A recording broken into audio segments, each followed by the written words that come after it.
This was my vessel for the sail past, the Egreria, a 1941 hue and pine motorboat that the governor herself, Her Excellency Barbara Baker, invited me aboard to enjoy the sail parade on the Derwent, mid-February 23. Amazing day, light winds, about 10 tall ships, 190 other vessels, and we all came into Constitution Dock with thousands of crowds, thousands of people watching us as we came in.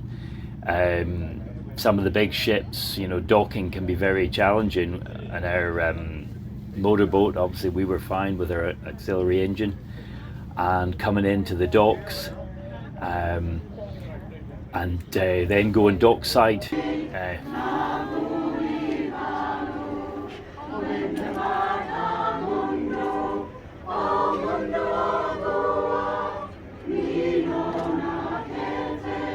Sail past Dockside was really fascinating.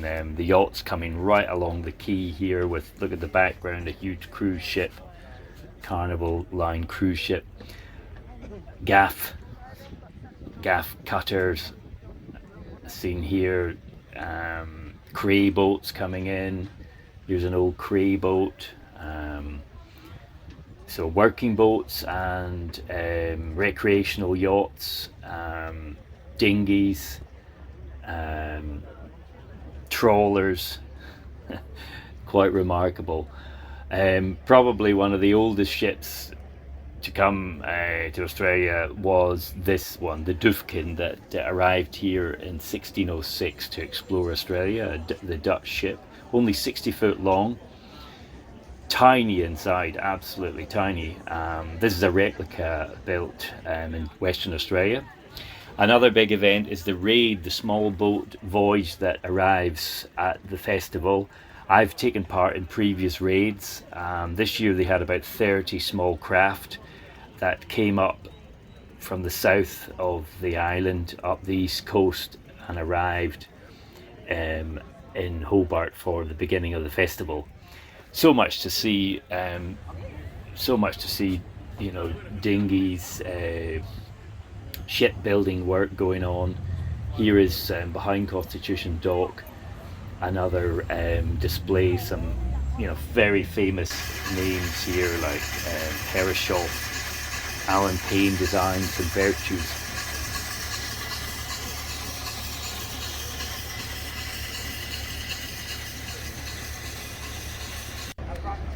And about 90,000, they said, attended the event, so quite remarkable. The pontons were chock-a-block, and people knew what they were looking at. They would be asking intelligent questions, and one designs as well. This is a 24-foot, a fleet of 24-foot one designs that race on the Derwent. Absolutely beautiful condition. Bowsprits gleaming in the sun. Fantastic weather for the whole of the event. Actually, I've never had such good weather. America's Cup favourites like Gretel 2, built by Packer for the 1970 America's Cup. Incredible to go inside Gretel, as I've been inside. She's just, it's like a work of art inside with some alloy reinforcing of the wooden hull. Even amateur hobbyists had a display here doing sustainable lathe work, turning out all kinds of things just using manpower.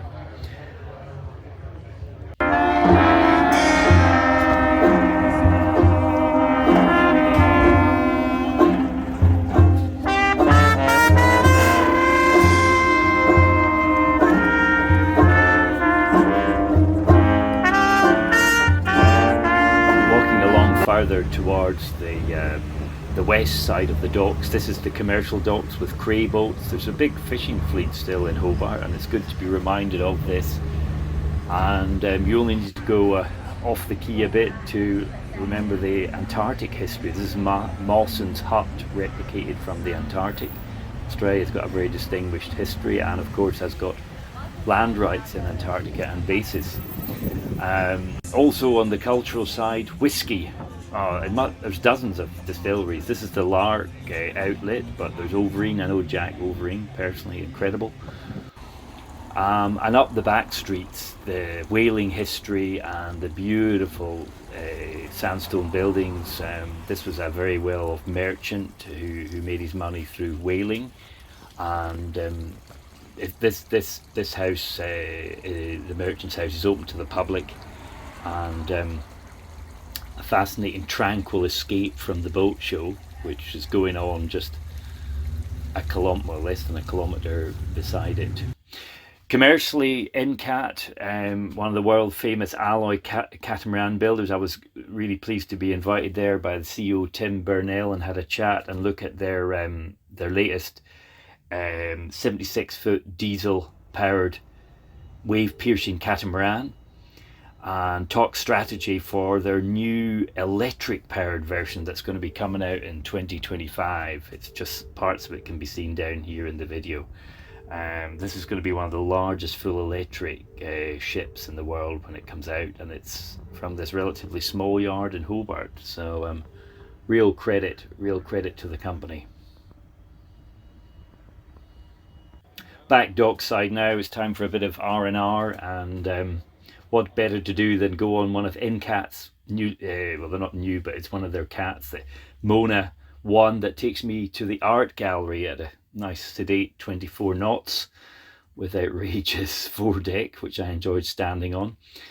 And then I stepped off at the Mona Gallery, which is absolutely, it's world famous, avant-garde, very confronting gallery with classic artists, modern art. Very tranquil to sit here having my lunch, looking south, before going indoors to look at all the different art, from classic oil paintings to performance art, artists actually making art as we were there. I was talking to designers, composers. Truly incredible day to spend. Returning on the catamaran, the glass house bar, it's got to be my favourite. Look at this. It's got food and whiskey, and that is what my target was for the final part. Unfinished business.